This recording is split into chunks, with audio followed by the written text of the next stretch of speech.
The day of our father's funeral, I didn't go home. I landed, picked up a rental, and drove straight to the cemetery in full dress uniform. No detours, no touch-ups, just boots on grass and a head clear enough to get through what needed doing. That felt right. You don't show up soft to a funeral, especially not this one. The service was small, military precision quiet voices, formal handshakes. I recognized most of the faces, guys, from my dad's old unit neighbors.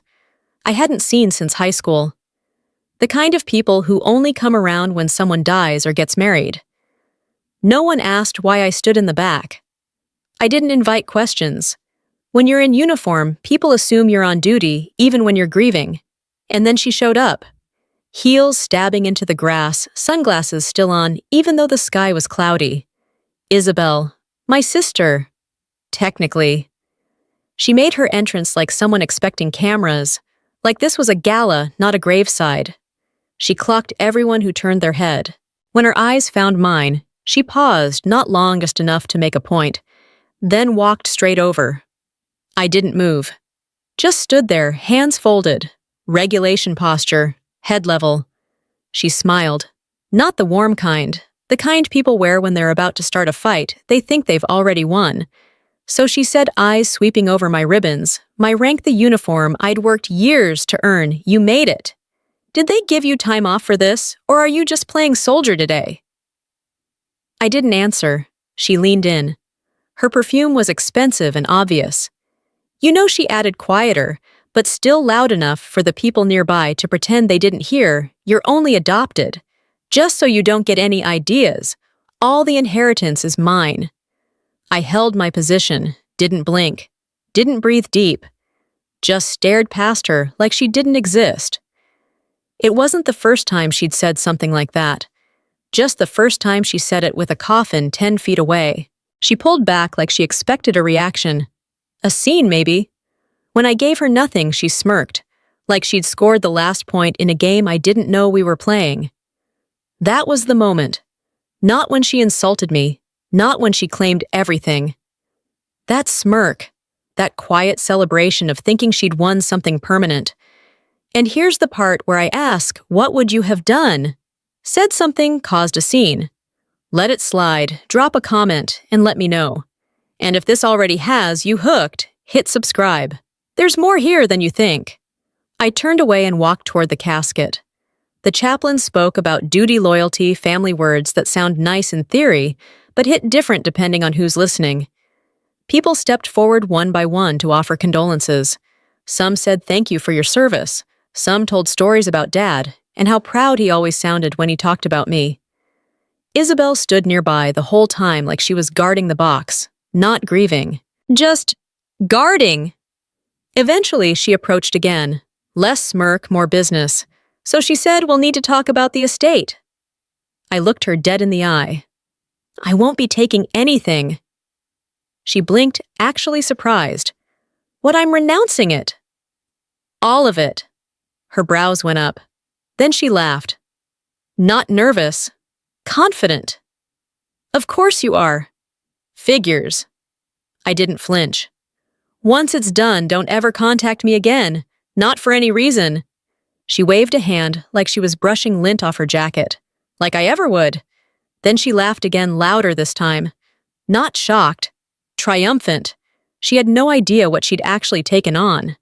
I left before the reception. I didn't need weak coffee and colder condolences. I went straight to the hotel, stripped off my uniform, and sat on the edge of the bed. The quiet buzz of traffic outside helped keep my head from spinning. People think the military makes you numb. It doesn't. It just teaches you how to function when everything else wants to make you shut down. Richard Monroe wasn't my biological father. That had never been a secret. But he was the one who showed up. When my real dad died in a training accident, Richard was the man at our door, hat in his hand, eyes steady. He didn't stumble over his words. He told us what happened, and then he stayed. Not because anyone made him, because leaving would have been wrong. Years later, after my mother passed, he stayed in touch, checked in, showed up. When I was 15 and things got messy at home, Silent dinners, cold stares, the kind of dysfunction no one admits out loud. He offered a solution. Legal adoption. No big announcement. Just a signature and a quiet conversation. This way, no one can push you around. Isabel never accepted it. She never called me sister. She never hid her resentment either. I was the extra, the outsider. And now, with Richard gone, she thought she'd finally cleared the board. I knew different. She thought getting the house, the money, the title of only daughter again meant she'd won. She didn't know that winning means knowing what to do with what you have. And that's something she never learned. I left the hotel the next morning without unpacking.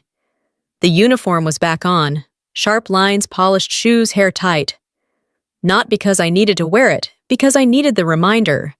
You show up with intent, or you don't show up at all.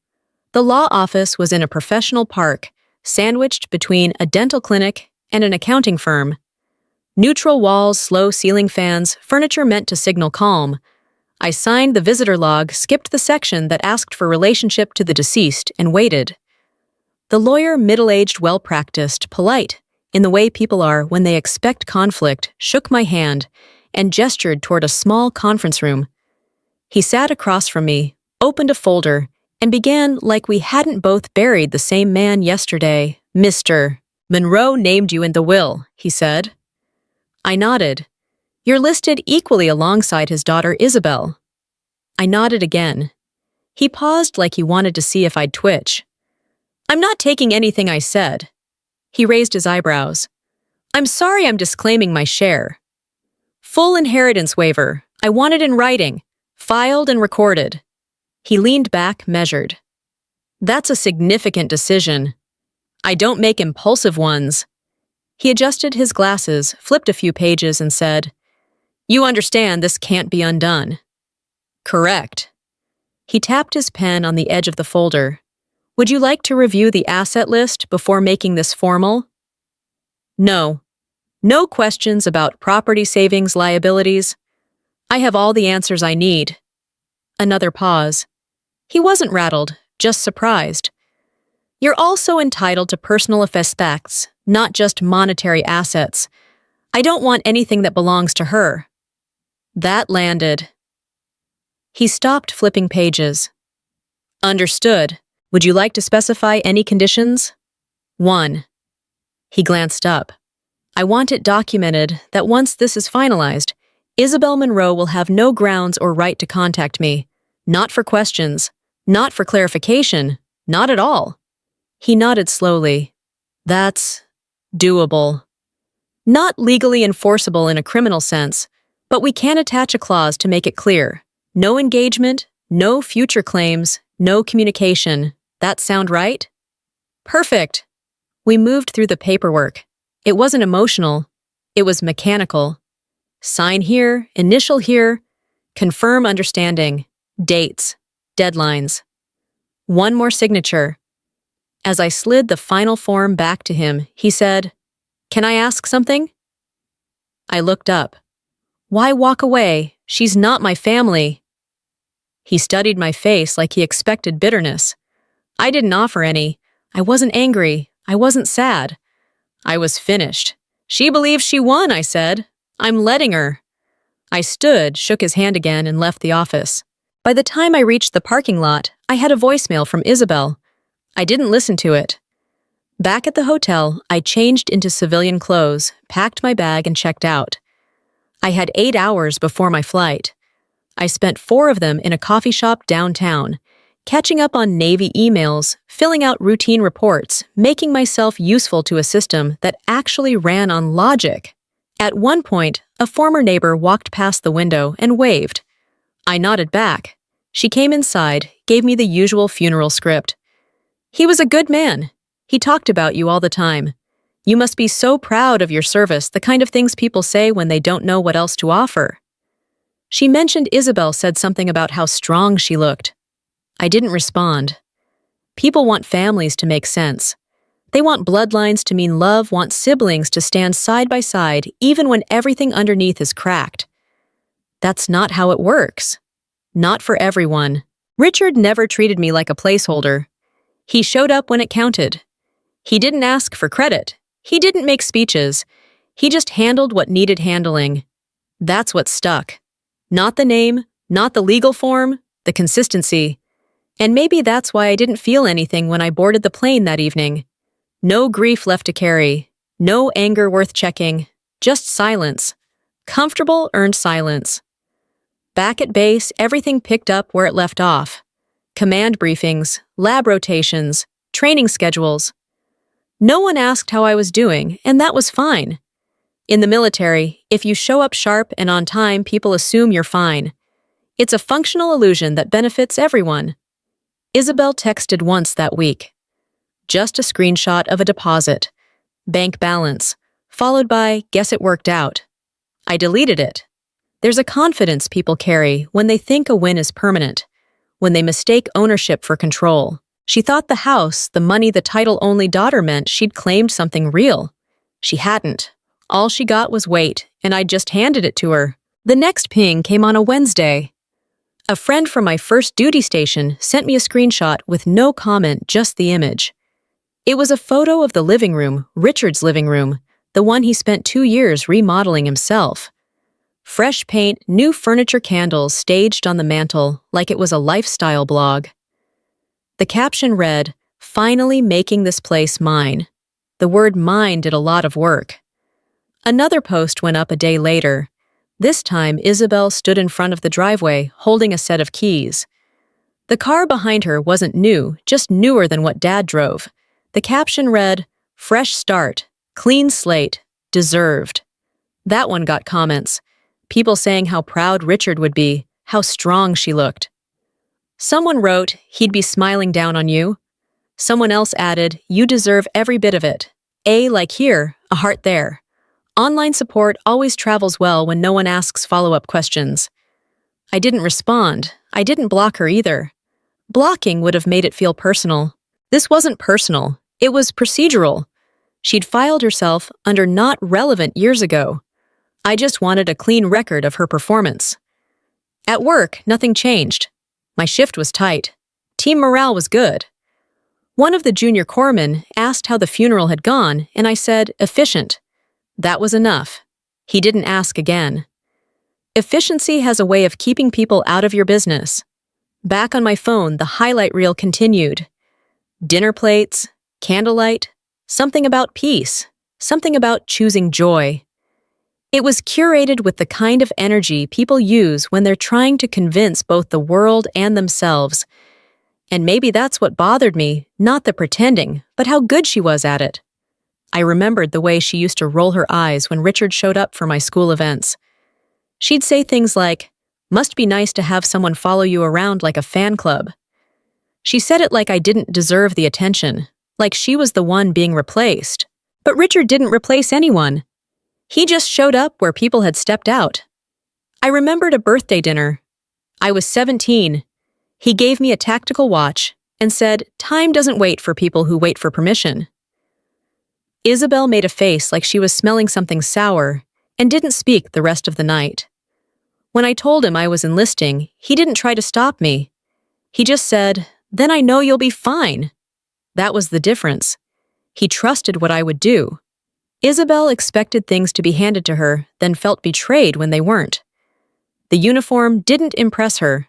The service didn't register. She thought I wore it like a costume, like something to earn attention. So of course she posted like she was winning. In her head, the scoreboard was clear. She had the house, the car, the accounts, the story, the likes. I had a shift rotation and an inbox that didn't care what my last name was. But I also had something she didn't. I didn't owe anyone. That weekend, I got coffee with one of the senior nurses. She mentioned seeing something online. Isabel's page had been public long enough to get passed around by locals. She looked at me carefully, like she was trying to read my temperature. "She seems proud," she said. "She's always been proud. She mentioned you kind of." I took a sip. Subtle jabs or full quotes. She said something like, "Some people run from family when it's inconvenient." Sounds about right. Does that bother you? I shook my head. She posts. I work. Feels fair. She smiled, but it was the kind people give when they're not sure if they should laugh. That's the thing about boundaries. They confuse people who are used to drama. Quiet is suspicious. Clarity feels cold. But clarity's the only reason I'd lasted this long. When the next picture went up, Isabel posing by the fireplace in a sweater that probably cost more than my entire gear locker, I didn't feel anything. Not anger, not jealousy, not sadness, just distance. It wasn't that I wanted the house, or the money, or the attention. I just didn't want her to pretend like I'd never been there, like I'd never mattered, like Richard had been hers alone. The last text she sent that month read, "Thought you'd want to see how well I'm doing." I didn't respond. I didn't need to. Some people post pictures to celebrate. Some post to prove. And some post because they think silence means they won. But I'd learned something else in uniform. Silence doesn't mean surrender. It just means you're not wasting energy on noise. The email from the lawyer showed up on a Monday morning. Subject line, quick note about the estate. No red flags, no urgency, just polite formatting, and a signature block at the bottom longer than the actual message. He wrote, "Just keeping you informed. Ms. Monroe has reached out with some follow-up questions regarding property costs. Nothing for you to handle. Just letting you know." I stared at the screen for a second longer than I needed to. Isabel had questions. That meant something didn't match what she thought she'd walked away with. I replied with a 2-word email. Understood, noted, then I deleted it.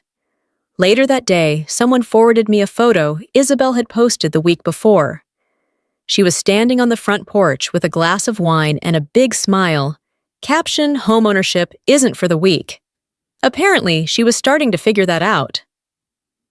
A few days passed. Then came the second ping from the lawyer. This one was less casual. She seemed surprised by some of the taxes tied to the property, asking whether you had access to other assets she's now learning about. I sent back, I waived everything. She knows that. He replied, yes. She just didn't ask the right questions at the time. That sounded familiar. It tracked with the way Isabel had always operated. Celebrate the win before reading the rulebook. Pose for the picture before understanding the cost. She didn't ask what came with the house. She assumed inheritance meant free. She never stopped to consider upkeep, or deferred maintenance, or back property taxes from the year Richard spent in hospice instead of dealing with paperwork. She hadn't budgeted for insurance premiums, or the cracked foundation, or the busted HVAC that had gone ignored for 2 winters. Richard had taken care of it when he could. Quietly, efficiently. But his last year had been survival, not maintenance. He knew. He just hadn't had the time or strength to fix everything before he passed. Now she was learning what it meant to be the one holding the keys when the bills started showing up with her name on them. I got the first message from her that night. "Hey, do you have a second?" I didn't respond. An hour later. "It's not about fighting. Just had a couple of questions about Dad's accounts. Still nothing." Then, "Look, you were close to him. I just want to make sure I'm not missing anything legal." I blocked the number. She switched to email. Subject line, "Trying to sort some things." I didn't open it. By the end of the week, I'd heard from 3 different people that Isabel had started asking around about how this stuff worked. One said she sounded nervous. Another said she was venting about how nobody warned her. A third just said she didn't seem as smug as usual. That made me pause. Because smug was her baseline. I thought about replying. One short message, one definitive line to clear the air and remind her, "This is your mess. You're the one who laughed. You're the one who called it yours. Now it is." But I didn't send anything. Because silence was cleaner. Silence didn't invite argument. It didn't open the door for bargaining. It didn't create false hope. It just confirmed the boundary. And that boundary had already been set on paper in front of a lawyer in the presence of facts. No contact, no crossover, no confusion. She kept posting, but the tone shifted. Less celebration. More vague commentary.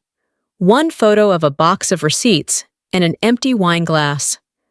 Caption, "Adulting is a scam." Another with the front porch in the background. This time, just once I'd like something to be simple. No mention of Dad, no mention of me, just the start of something unraveling. One afternoon, a mutual acquaintance messaged me, "Hey, just FYI, she's been asking about whether you got anything hidden. Think she's looking for someone to blame." I sent back, "She can look anywhere she wants, just not here." At the end of that week, the lawyer reached out again. Voice this time. "She's trying to reopen certain questions," he said, asking about retroactive allocations, wants to know if she can move funds around or have things reevaluated. She's overwhelmed. She said that she didn't use the word, but it's obvious. I leaned back in my chair. "Do I need to do anything?" "No," he said. "You're clear. I just wanted you to be aware. She may try to involve you emotionally, if not legally. She already tried. I declined. She mentioned you once," he added. "Said you were letting her drown. That's an accurate summary of what's happening. I'm just not the reason." There was a pause. "She's realizing this isn't free," he said quietly. "It never was," I said. "She just never asked the cost." I was halfway through a morning meeting when someone from security knocked on the conference room door and asked to speak to me privately. That never happens unless someone's dead or something's broken. Out in the hallway, the officer looked uncomfortable. "There's a woman outside the main gate," he said. "Asked for you by name. She's not military. Said she's your sister." I didn't blink. "She's not." "Right?" he said, shifting. "Should we ask her to leave? I'll handle it." I walked across the lot toward the outer checkpoint. She stood just beyond the civilian boundary, sunglasses on again. Arms crossed, a look like this was all a huge inconvenience for her. When she saw me coming, she smiled like we were about to catch up over brunch. "I didn't think you'd actually show up," she said. "I didn't," I replied. "I work here." She ignored that. "I figured this would be faster than waiting for you to reply to anything." "I already replied," I said, with silence. She made a face like that was unfair. "You blocked me." "Correct." She exhaled dramatically like she'd been holding her breath for days. "Look, I'm not here to fight. I just need a little help. Okay. You don't even have to get involved long term. It's just temporary. That's what adjustable rate mortgages say too." She blinked. "What?" "Doesn't matter. You shouldn't be here." "Can we talk for 5 minutes?" "No." She frowned. "You can't even give me 5 minutes. I gave you years." "I'm all out." Her posture shifted. "You know I'm struggling. I know you made choices. Now you're meeting consequences. You really think I deserve to be left like this? You told me to disappear from your life." I just finally listened. "I didn't mean it literally. You meant it in front of witnesses at a funeral." "That's close enough." She dropped her arms. "Dad would want you to help me." I looked her square in the face. "Dad would want you to act like a grown adult. Pay your bills. Ask questions before signing legal documents. Not use his name to squeeze sympathy out of someone you mocked. You're so self-righteous." "No," I said. "I'm just done." She laughed bitterly. "So that's it. You're cutting me off forever. I never had you in the first place." Her jaw tightened. "I just need a loan. That's it. I can pay it back. Soon. How I'm figuring that out. That's not a repayment plan. That's a fantasy." Her voice got sharper. "Don't act like you've never needed help." "I've needed help. I earned it." "Oh, come on. I worked, saved, followed orders, and didn't post about victories before I paid for the basics. You got handed a house and managed to make it a crisis." Her face flushed. "You think you're better than me." "I think I read the fine print." That hit harder than I expected. Her mouth opened, then closed again. She looked down at the ground, like she'd just noticed she was standing on the wrong side of a line. "I don't want to lose the house," she said, quieter now. "Then pay for it. I can't right now. Then sell it. I shouldn't have to. Then enjoy foreclosure. You don't care at all, do you?" I stared at her. "You made sure I wouldn't." She didn't argue that. which frankly surprised me. "I need something," she said. "Just something to get through the next month. This conversation is already more than I owe you." She took a step forward. The security officer behind the glass started to move. "I'm not threatening you," she said quickly. "Then step back," I said evenly. She stopped. "If you tell them I was aggressive, they'll remove me." "Yes." "You'd do that?" "Yes." "You're serious. I'm military. You should have assumed that." She let out a sharp breath through her nose. "You don't have to be so cold. This is what boundaries feel like when you're used to being catered to." We stared at each other for a long second. She wasn't used to silence lasting longer than her ability to control the moment. I turned to leave. As I walked away, she called out, "I'll figure it out myself." I didn't turn back. That's the idea. By the time I got back to my office, she was gone. A quick call to base security confirmed they'd watched her leave without incident. I logged back into my system, checked the schedule, and moved to the next task on the board. The structure helped. Routine has a way of keeping you from spinning out, even when your family's standing at the gate with a handout and a story ready. That evening, I went for a run. Same route, same pace, same breath control. Discipline doesn't just keep you fit, it keeps you steady. Keeps you from snapping when someone tries to drag you back into a story you already walked away from.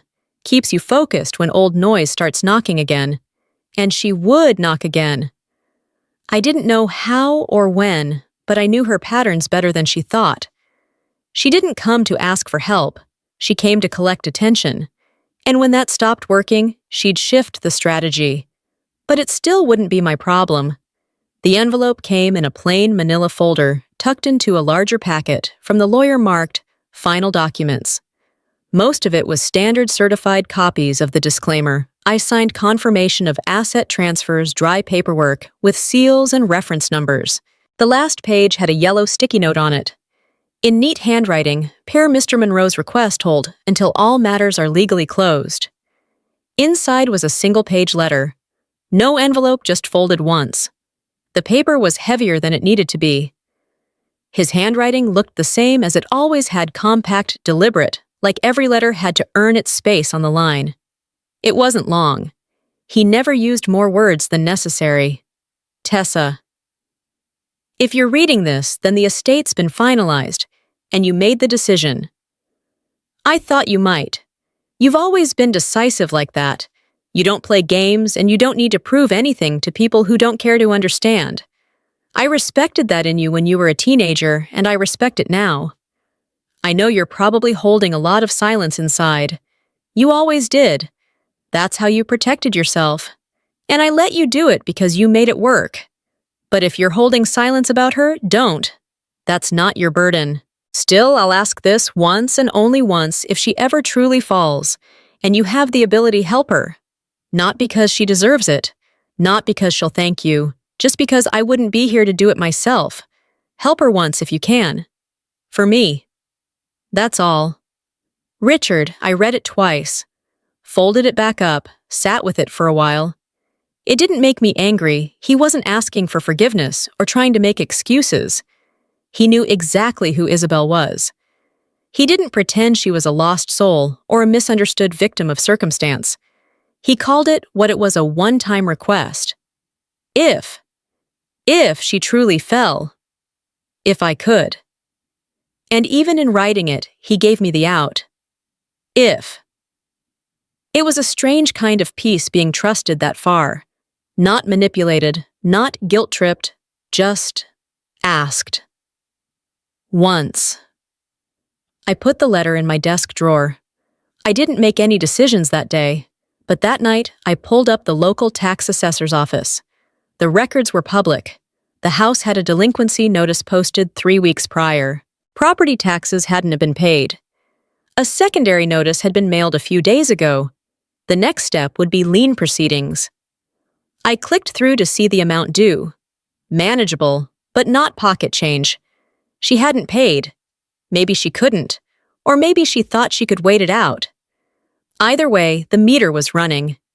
I stared at the screen for a long time, then closed the tab. 2 days passed. Nothing new from her. No texts, no voicemails, no drop-ins at the base.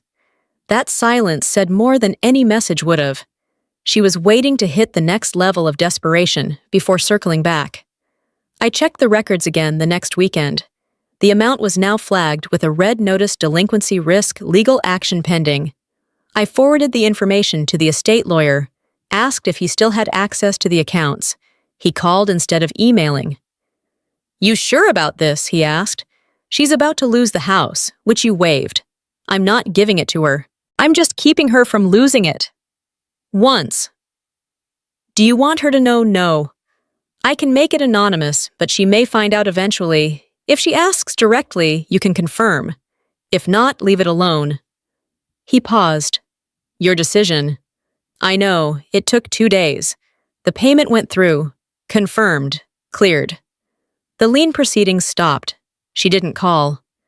A week later, someone forwarded me another screenshot. A post from Isabel. Just a photo of the front door and the caption still standing. That could have meant anything. Could have been a metaphor. Could have been nothing. But I knew the timing. I didn't like the post. I didn't comment. I didn't forward it to anyone else. I didn't screenshot it for my records. I just closed the app and turned off my phone. I went for a run that evening, longer than usual. My pace stayed steady the whole way. The last mile always tells the truth. That's when your body shows you what you're carrying. But I wasn't carrying much. Not anger, not guilt, not even satisfaction, just alignment. Richard had asked. I'd answered. Not because I owed her anything, because I'd owed him one last yes. And now that was done. The next time she contacted me, it wasn't a request. It was a surprise. "Thanks for the lifeline," her message said. No punctuation, no warm-up. Just a flat line like we were mid-conversation when we weren't even on speaking term. I didn't answer. A few hours later, a second message came through. Someone at the tax office mentioned military contact handled it. Only one person that could be. Still not a question. Still assuming access. I let that one sit too. By the end of the day, a third came through. "I'm not saying I owe you, but I appreciate it. You didn't have to. I know that." That was the closest thing to humility I'd ever seen from her. And even then, it wasn't really about me. It was about her not losing something she didn't expect to lose. She wasn't thanking me. She was marking a scoreboard again, this time softer, like she wanted to frame it as a truce. I didn't engage. Silence had done more for me than any speech ever had. The following morning, she tried a new approach. "Can we just talk, not about money? Just us?" I stared at the screen. The nerve of us. There was no us. There had never been an us. She'd made sure of that when we were teenagers. She'd made sure again at the funeral. The only thing we shared was a man she tried to claim entirely for herself. When I didn't reply, she sent one more. "You didn't have to help me. That means something. I see that now." I thought about Richard's letter. The way he framed it helped her once. Not rebuild her, not rescue her, not pretend you were ever equals. Just do one thing, then be done. This was done. That afternoon, she showed up at my office without an appointment. Not physically. Just a call routed through base reception. She says it's family, the clerk told me. Didn't sound urgent, but asked to leave a message. Did she leave one? Yes, ma'am. Said, "Tell her I just want to say thank you. She'll know why." I nodded. Noted, that's all. I walked back into my workspace and didn't bring it up again. That weekend, I drove off base for errands. Normal stops, groceries, oil change, coffee. While I was waiting for my car, I opened my phone thinking I might clear some old emails. Her name popped up again. This time the message was longer. "Look, I've been going over everything, not just the house, everything, the last few years. I was so angry when Dad adopted you. I thought he was trying to replace Mom. I thought you were trying to replace me. But that wasn't fair. You didn't ask for that, and you didn't try to take anything. I just decided it was all a threat. and I acted like it. She kept going. Paragraphs. More than I expected. She called herself immature. She called her attitude defensive. She said things like, I didn't know how to be generous with space, I thought was mine. It almost sounded like a person growing up, until the last line. I hope we can get back to being sisters again. And that was where it ended. Because there was no again. There was no return. I typed one line and hit send. There's nothing to get back to. A few minutes later, she replied, You really can't forgive anything I didn't write back. Forgiveness wasn't the issue. Closure didn't mean inviting someone back into the room. It meant locking the door behind them and walking away clean. She tried again later that night. This is exactly why I didn't reach out before. You never let anything go. I turned my phone off. She posted online the next day something vague about fake forgiveness and people who act like saints until you ask for real connection. I didn't screenshot it. I didn't save it. I didn't care. That evening, the lawyer called. Quick heads up, he said. She's floated the idea of revisiting some of the waiver language. It's not legally viable, just noise. I said, let her float whatever she wants. He paused. She said something about how she thought this whole thing would make you two closer. That's not how resentment works, I said. It doesn't age into affection. He chuckled once. You're not wrong. I hung up and filed his name under muted. Not because I was tired of him, but because I didn't want any more updates unless they were final. That night, I opened the drawer where I'd kept Richard's letter. I unfolded it, reread it, and nodded once. Just once. Not for drama, for closure. He'd asked for one thing. I'd done it. That was the line. That was the end of it. The message that finally earned a full block didn't come through text. It showed up in a handwritten card slipped into a plain envelope with my name on it and no return address. Neat handwriting. A little too careful, like she wanted it to look sincere. Inside it read, I know I've said a lot of things. I know I've made mistakes. But we're still family, and I want to fix that. Maybe we could meet.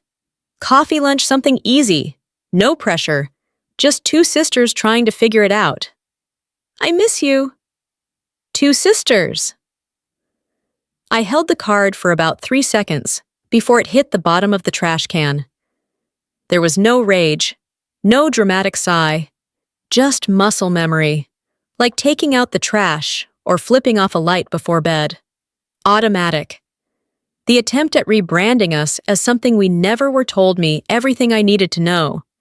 She wasn't trying to rebuild, she was trying to rewrite, which is exactly what she'd always done. Rewrite history so she never looked like the villain, just a misunderstood main character. I pulled out my phone, scrolled down to her name, and hit block contact. It felt overdue. The moment wasn't satisfying, just necessary. A week later, one of Richard's old Navy buddies emailed me out of the blue. He had seen some post from Isabel online, something about being proud of the house, something about carrying on Dad's legacy, and finally building something stable. He'd reached out to congratulate her, he said, and she'd responded by hinting at how painful family divisions had robbed her of support she needed. He asked if everything was okay between us. I replied, there is no between. There's just a line, and I'm on the other side of it. He didn't ask again. The next few weeks were quiet, which told me the spin was either losing traction or shifting tone. Isabel wasn't the type to admit defeat, but she'd pivot if it meant regaining attention. Then came the part where she tried using mutual contacts, a neighbor, a cousin we weren't close to. Even an old teacher from elementary school who emailed me something vague like, life's too short for family rifts. Each time I responded the same way, no response. Silence doesn't beg for understanding. It just removes the option. She made one last effort. A package. Medium-sized. No label beyond my name and base address. I opened it because you don't ignore unknown deliveries on a military base. Inside was a framed photo. It was from years ago, one of the only ones where Richard had both of us in the same shot. A picnic, if I remembered right. I was probably 16. Isabel looked annoyed even then. Taped to the back was a sticky note. This meant something once. Maybe it still can. I tossed it in the donation bin on my way out that afternoon. Later that night, I sat at my desk, clicked through a few archived folders, and deleted every trace of her I still had. Old emails, photos, voicemails, contact backups. Not because I needed to purge, just because there was nothing left to store. That same night, she messaged the lawyer again. He called me the next morning. She's asking whether there's any clause for reopening the estate. Says she feels certain things were rushed. Let her feel whatever she wants, I said. Just don't put me in her inbox. She also asked whether your support with the taxes meant you were reconsidering the waiver. Tell her it was a one-time fire extinguisher, not a handshake. I figured, he said. I'll document that clearly. Before hanging up, he added, for what it's worth, she sounds like someone losing leverage. That's because she ran out of things to inherit. The last message she ever tried to send didn't come to me directly. It was another online post this time, vague enough to sound like a horoscope. Some people walk away and call it strength, but the real strength is staying when it's hard. It got 4 likes and 1 comment, "You've always been the strong one." I didn't watch the comment thread. I didn't check to see what she posted after that. The block stayed. Not as punishment, as maintenance. Like keeping doors locked in buildings no one uses anymore, not because someone might break in, but because there's no reason to leave them open. The third call from the lawyer in 2 weeks wasn't about paperwork. His voice had the tired edge people get when they've been dragged into something unnecessary. She's asking again, he said, about reopening the waiver revisiting certain terms. There's nothing to revisit, I said. I told her that. She wants confirmation that you still stand by the original release. I do. She asked whether your help with the taxes counts as evidence of intent to re-engage. It counts as evidence of being raised right, I said. Once. Done. That's it. He sighed. She's not accepting no as a complete sentence. She never has. He didn't argue, just thanked me and promised to document everything. A few days later, I got a message from a former neighbor. He was polite, older, clearly uncomfortable. Just thought you should know, he wrote. She's been talking to people, telling them you walked away from your father's legacy, that you left everything behind and didn't care. I read it twice. The first time to feel the sting, the second time to check if it still mattered. It didn't.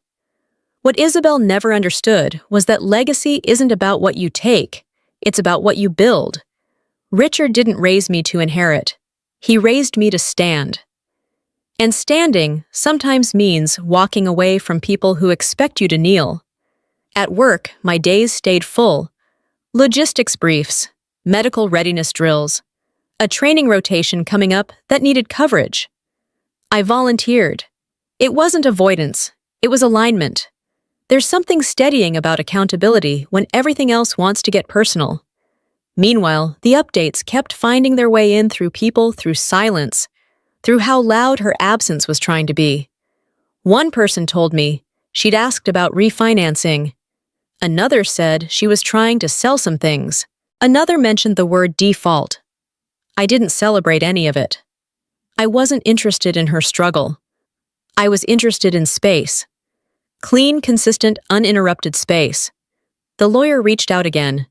This time it wasn't a call, just a short email. She's trying to find a loophole. There isn't one. I've closed it formally. No further contact needed unless you initiate. I wrote back, understood. No initiation will occur.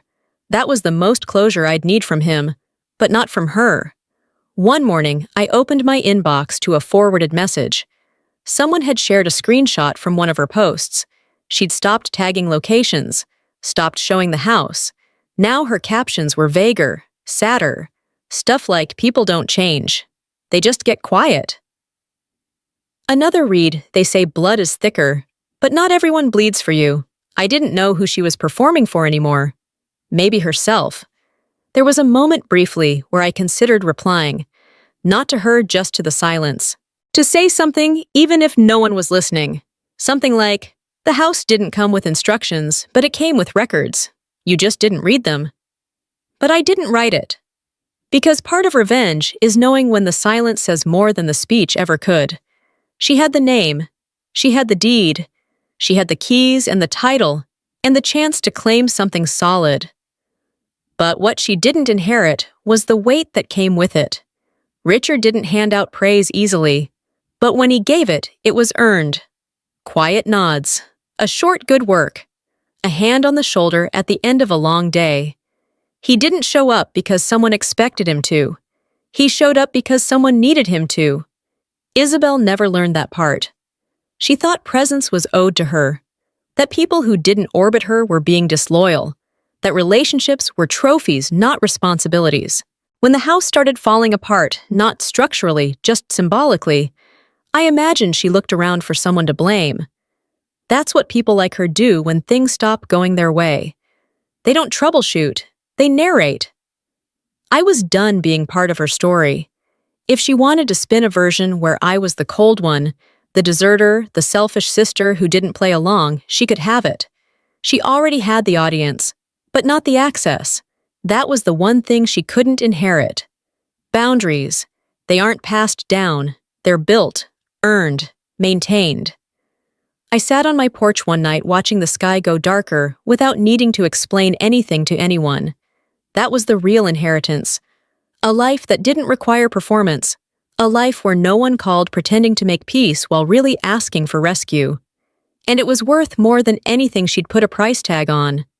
The envelope from the lawyer this time wasn't thick.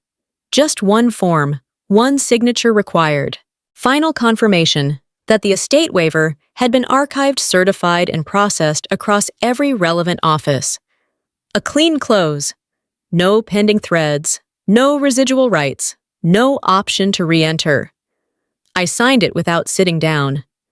The pen dragged slightly cheap office ink, but the weight of the paper didn't.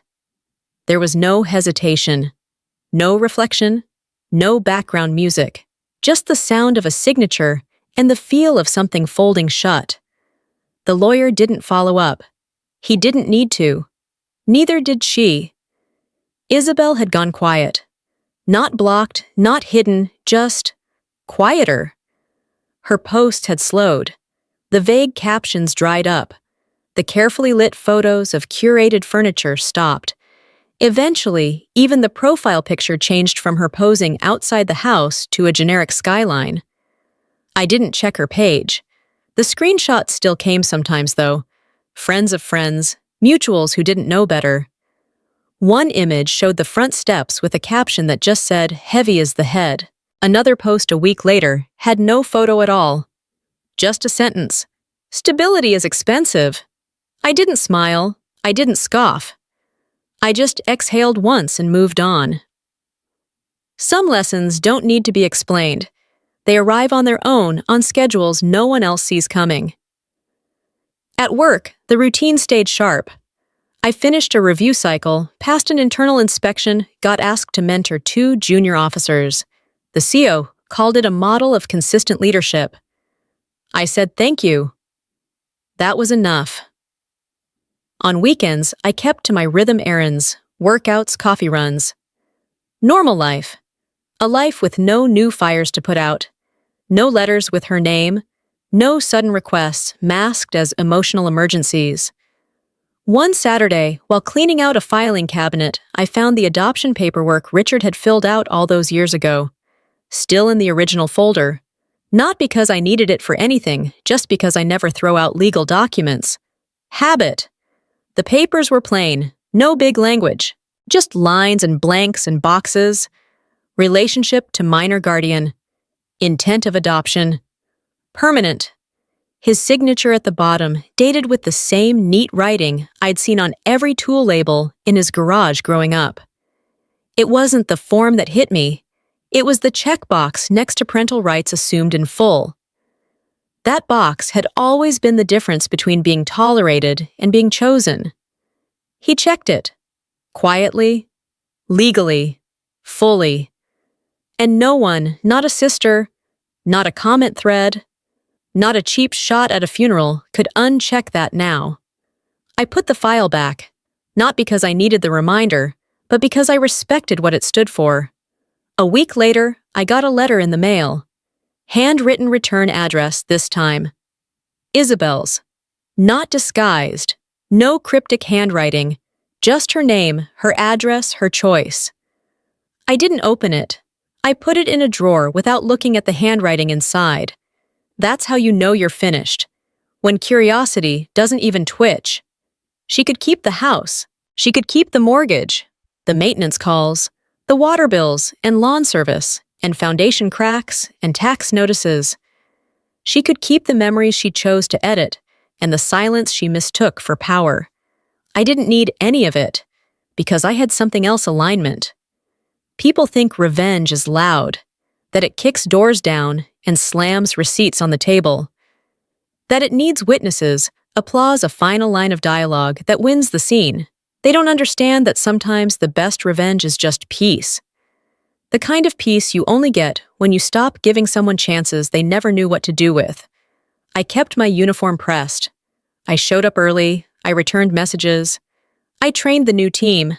I let the world move forward, and I didn't drag anyone behind me. And every time I passed the photo of Richard on my shelf, I didn't think about what I gave up.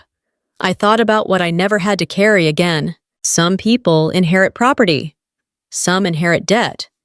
And some inherit nothing but the silence they created. I didn't walk away from a family. I walked away from the idea that family has to include people who only show up when they want something. Blood doesn't guarantee loyalty. Shared last names don't mean shared values. And just because someone calls you sister doesn't mean they've ever treated you like one. Richard didn't leave me money. He left me something more useful, clarity, discipline, and the permission to choose peace over performance. And that's the real heart of this story. This wasn't just family drama. This was a family revenge story told through boundaries, not blow-ups. If you connect with stories about cutting toxic ties, standing your ground, or learning how to walk away without looking back, hit subscribe. I've got more family revenge stories, real military discipline, and quiet power where this one came from.